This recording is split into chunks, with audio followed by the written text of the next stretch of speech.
शिकायचं आहे, अभ्यास करायचा आहे आणि पुढे जायचं आहे. आणि अभ्यासात प्रॅक्टिसला खूप महत्व आहे. Practice make a man perfect.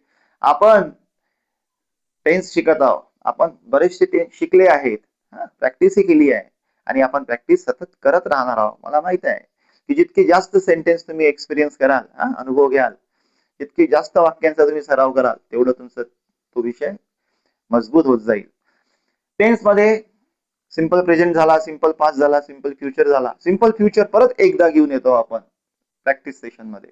Simple future tense. Simple future tense मध्ये आपण सपोर्टिंग वर्ब काय घेतो? शाल आणि विल घेतो ऍज अ सपोर्टिंग वर्ब. याला जर आपण रिप्लेस केलं तर वाक्यामध्ये काय येते? सर्टेनिटी येते, खात्री येते की तो ते काम करणारच आहे भविष्यात. ठीक आहे. आपलं सेंटेन्सचं जे स्ट्रक्चर असतं ते एस प्लस बी प्लस ओ असं असतं. जर आपण इंट्रोगेटिव्ह करतो तर सपोर्टिंग वर्ब सुरुवातीला येतं, शेवटी क्वेश्चन मार्क येतो. ठीक आहे.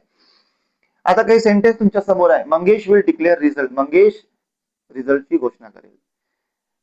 मंगेश रिझल्ट डिक्लेअर करेल म्हणजे निकाल घोषित करेल. जनरली डिक्लेअर आणि अनाउन्स असे दोन शब्द आहेत. पण समजा पब्लिक स्टेटमेंट असेल, एखाद्या लग्नाचं काहीतरी असेल तर ते अनाउन्स केलं जातं. पण डिक्लेअर केव्हा होतं?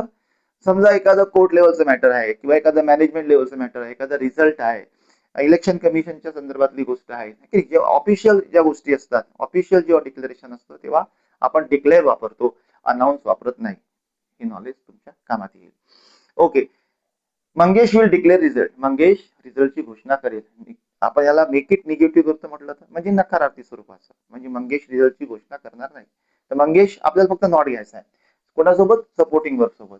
Mangesh will not declare result. Mangesh will not declare result. Mangesh निकालाची घोषणा करणार नाही. They will try their luck. ते त्यांचं नशीब आजमावणार. The world will not forget them. जग त्यांना विसरणार नाही. हे वाक्य ऑलरेडी निगेटिव्ह आहे. जग त्यांना विसरणार नाही. The world will not forget them. 8वी 9वी 10वी मध्ये जे मेक इट निगेटिव्ह किंवा मेक इट अफर्मेटिव्ह येतं, तर निगेटिव्हचं जेव्हा आपण अफर्मेटिव्ह करतो तेव्हा त्याचा अर्थ नाही बदलला पाहिजे. आलं का लक्षात? म्हणजे आपण निगेटिव्हचं अफर्मेटिव्ह करतो आहे तर अफर्मेटिव्ह तर करायचं आहे, पण दोन्ही वाक्याचा अर्थ बदलता कामा नये. असं मी एक तुमच्या समोर उदाहरण ठेवलं इथे. The world will not forget them. जग जग त्यांना विसरणार नाही म्हणजे जग त्यांना लक्षात ठेवेल.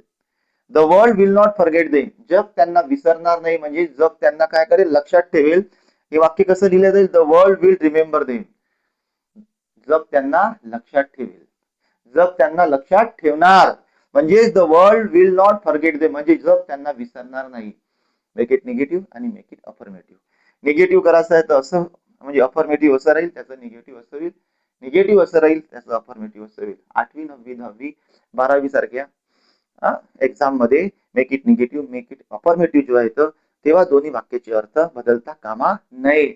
अंडरस्टूड? आपण सेपरेट सब्जेक्ट मध्ये सेपरेट सब्जेक्ट हा घेऊन येणार आहोत. Make it negative make it affirmative, ज्याच्यामध्ये वाक्यांचा अर्थ बदलत नाही पण वाक्य बदलतात. Okay.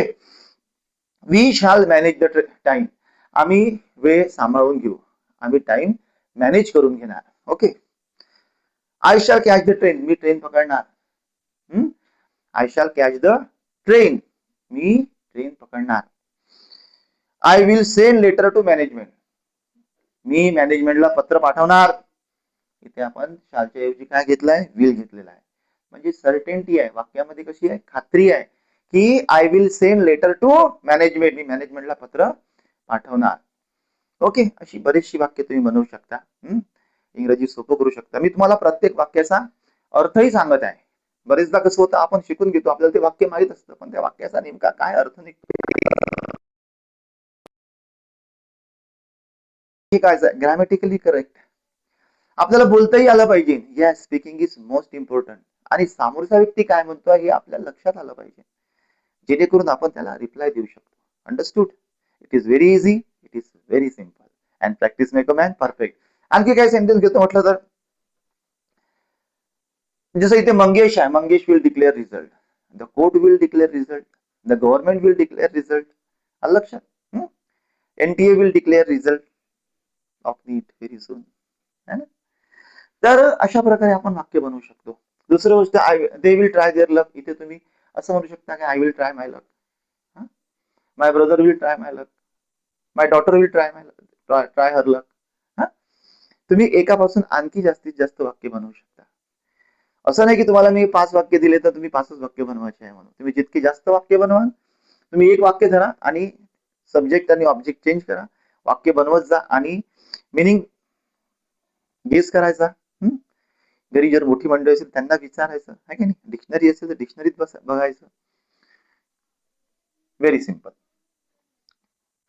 We shall manage the time. Okay. I shall catch the train. Okay. आता ट्रेनच्या संदर्भामध्ये I will book my ticket. मी तिकीट बुक करून घेणार.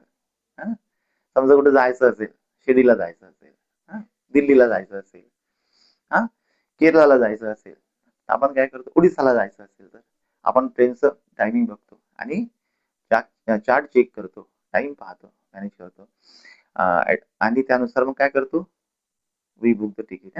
मग आपण म्हणतो ना, I will book my ticket किंवा I will reserve your ticket, I will reserve your place. म्हणजे आपण रिझर्वेशन करून घेतो. I will book my ticket. I will book my ticket. I will send letter to management. मी मॅनेजमेंटला पत्र पाठवणार म्हणजे पाठवणार. आता इथे सर्टिनिटी मी तुला सांगितलंच आहे की शालच्या ऐवजी विल आणि विलच्या ऐवजी शाल जर घेतलं तर वाक्यामध्ये काय येते, खात्री येते. Yes, I will play cricket today. नाही, मी आज क्रिकेट खेळणार आहे बुवा. नाही, आज क्रिकेट खेळणार. हो mummy, I will play cricket. मी आज क्रिकेट खेळणार आहे. हा. आणि अभ्यासाचं काय रे, आय विल स्टडी. मी अभ्यास पण करणार. केलाच पाहिजे. असं स्ट्रॉंगली म्हणायचं, आय विल स्टडी मम्मी मी अभ्यास करणार. Yes. Mummy, I will score more marks in my class. मी माझ्या क्लासमध्ये जास्त मार्क्स स्कोर करणार. असं सोपी वाक्य तुम्ही बोलायची, सराव करायचा, मित्रामध्ये ती वापरायची, घरी वापरायची, म्हणजे तुम्हाला ते सगळं सोपं होत जाईल. ओके. माझं चॅनल सबस्क्राईब करा, व्हिडिओला लाईक करा आणि शेअर करा. तुमचा प्रतिसाद मला चांगले व्हिडिओ बनवण्याची प्रेरणा देत राहील. भेटूया लवकरच नव्या व्हिडिओ.